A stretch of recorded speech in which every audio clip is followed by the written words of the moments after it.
ہم نے اللہ سے نہیں کہا کہ ہمیں پیدا کرو پھر ہم اللہ کا شکر کیوں ادا کریں. قرآن اس کا جو آنسر دیتا ہے وہ تو دو ٹوک ہے. لا یسأل عما یفعل وہم یسألون. اللہ کو کوئی پوچھ نہیں سکتا کہ اللہ نے یہ کام کیوں کیا، وہ ہر ایک کو پوچھ سکتا ہے کیونکہ وہ کریٹر ہے. اللہ نے تو اس سوال کو بین کیا ہے. اس کا جواب یہی ہے کہ جو اللہ کی مرضی. اچھا اب آ جائیں لاجیکلی، چونکہ پورے قرآن کا ایک مقدمہ ہے نا، اللہ کا شکر میں کیوں ادا کروں؟ اس لیے میرے بھائی آج بھی اگر آپ کو کوئی یہ آفر کرے، پہلے تو چھوڑ دیں کہ تم اپنی 50-60 سال کی زندگی میں بس یہ ایک موٹی موٹی چیزوں کا خیال رکھ لو. روزانہ 5 وقت کی نماز ہے، رزق حلال اور حرام میں فرق کرنا ہے، شریعت کی چند ایک پابندیاں ہیں، سیکس ڈسپلن ہے جس میں ہمارا ہی فائدہ ہے کہ ہم کوڑ کوڑ کے زندگی نہ گزاریں، ایک ہارمونی کے ساتھ زندگی گزاریں. تو پھر ہمیشہ کی زندگی تمہیں دوں گا جس میں تمہیں موت نہیں آئے گی، کوئی پریشانی نہیں آئے گی، کوئی بڑھاپا نہیں آئے گا، اور تمہاری مرضی کی زندگی ہوگی. یہاں تو تم 5 مرلے کے پلاٹ کی خاطر ذلیل ہوتے ہو، اور وہاں پہ سب سے آخر میں جو دوزخ سے نکال کے جنت میں جانے والا جنتی ہے، بخاری مسلم میں آیا، اسے بھی اس پلانٹ ارتھ سے 10 گنا بڑی جنت دی جائے گی. پلانٹ ارتھ جس کا صرف سرکمفرنس ہی 40,000 کلومیٹر ہے، یعنی آپ یہاں سے چلیں نا تو 40,000 کلومیٹر کے بعد آپ واپس یہاں پہنچتے ہیں. اس سے 10 گنا بڑی جنت سب سے چھوٹے جنتی کو ملے گی جس نے آخر میں جنت میں داخل ہونا ہے اپنا لاکھوں سال کا عذاب بھگت کے، اور جس نے بغیر حساب و کتاب کے جنت میں جانا ہے، یا جس کی نیکیاں اس کے گناہوں پر حاوی ہوں گی اس نے جانا ہے، اس کی تو جنت کا کوئی امیجن نہیں. تو میرا خیال ہے دنیا میں کوئی انسان نہیں جو یہ آفر قبول نہ کرے، کیونکہ انسان کی دل میں جو اللہ نے شہوات کی اٹریکشن اور محبت رکھ دی ہے وہ اس کی متقاضی ہے کہ وہ اپنی اس ٹیسٹ کو ختم نہیں کرنا چاہتا. کس کی خواہش ہے کہ وہ اچھا کھانا نہ کھائے اور ہمیشہ کھاتا رہے مرتے دم تک؟ دنیا میں تو پاسبل نہیں ہے. کھانا پینا چھوٹ جاتا ہے، بیماریاں ہو جائیں تو خریدنے کی قوت کے باوجود آپ کھا پی نہیں سکتے. دنیا میں ارب پتی لوگ ہیں جو نمک مرچ والا کھانا بھی نہیں کھا سکتے، معدہ اجازت نہیں دیتا.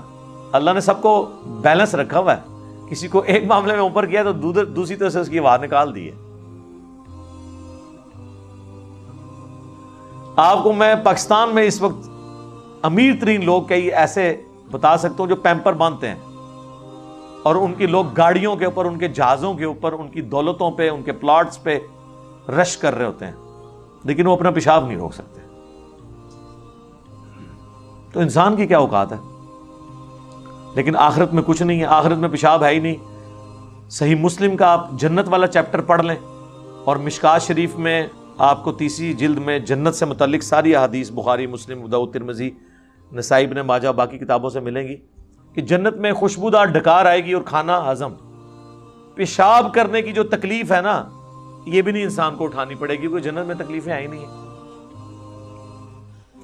اور جنت میں آپ کا پیٹ کا بھرنا نہ بھرنا یہ آپ کی مرضی سے ہے. آپ لذت کے لیے کھائیں گے. دنیا میں تو آپ لذت والی چیز تھوڑی دیر کھائیں تو پھر پیٹ جواب دے جاتا ہے. نہیں، جنت کی کسی نعمت کو فنا نہیں ہے. آم توڑ کے کھائیں گے پھر آم دوبارہ اگ جائے گا اسی وقت ہی، کسی چیز نے ختم نہیں ہونا.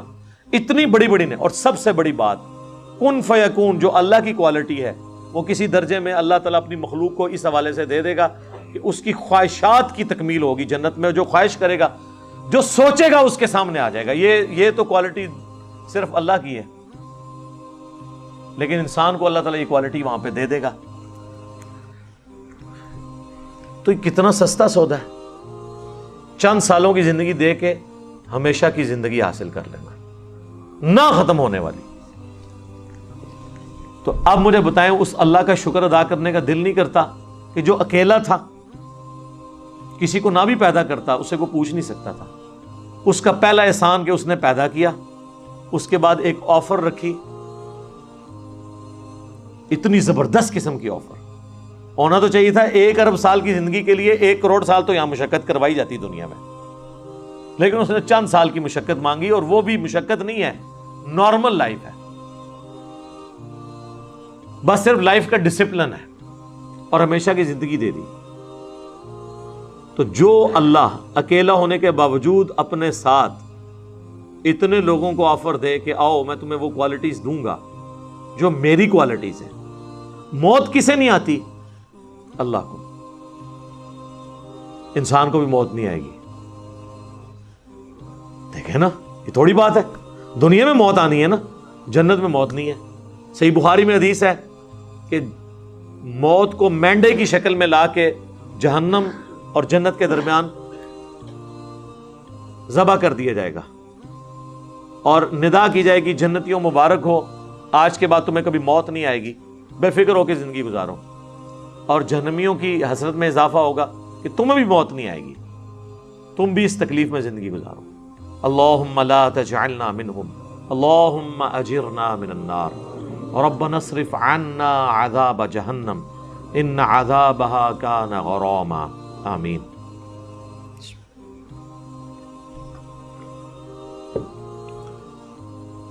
اللہ کی ذات کو جب آپ اس پہلو سے دیکھیں گے تو آپ کے اندر سے، آپ کے ایک ایک ریشے سے اس کے لیے شکر کے جذبات ابھریں گے۔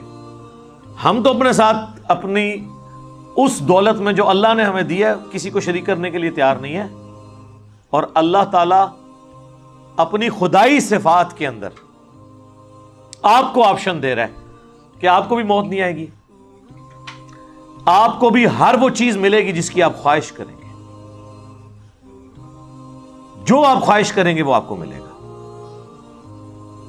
اور اللہ تعالیٰ کسی نعمت سے لطف اندوز خود کوئی نہیں ہو رہا۔ اللہ کھاتا ہے کیا؟ اللہ کی کوئی بیوی ہے؟ اللہ کے کوئی بچے ہیں؟ یہ وہ ساری چیزیں جو ہمارے لیے اٹریکشن کا باعث ہیں، اللہ کے لیے ان میں سے کوئی بھی چیز اٹریکشن کا باعث نہیں ہے سوائے ایک چیز کے، اور وہ چیز یہ ہے، حالانکہ اس معاملے میں بھی وہ غنی ہے، لیکن یہ اس کی خواہش ہے کہ بندے، انسان، مخلوقات، جن، فرشتے اس کا شکر کریں، اس کی عبادت کریں، ٹوٹل اوبیڈینس کریں۔ وما خلقت الجن والانس الا لیعبدون، ہم نے جن اور انسانوں کو فقط اس لیے پیدا کیا کہ وہ ہماری عبادت کریں، ہمیں مانے نہیں، صرف عبادت کریں، اور عبادت کہتے ہیں ٹوٹل اوبیڈینس، تو اس لیے شکر ادا کریں جی۔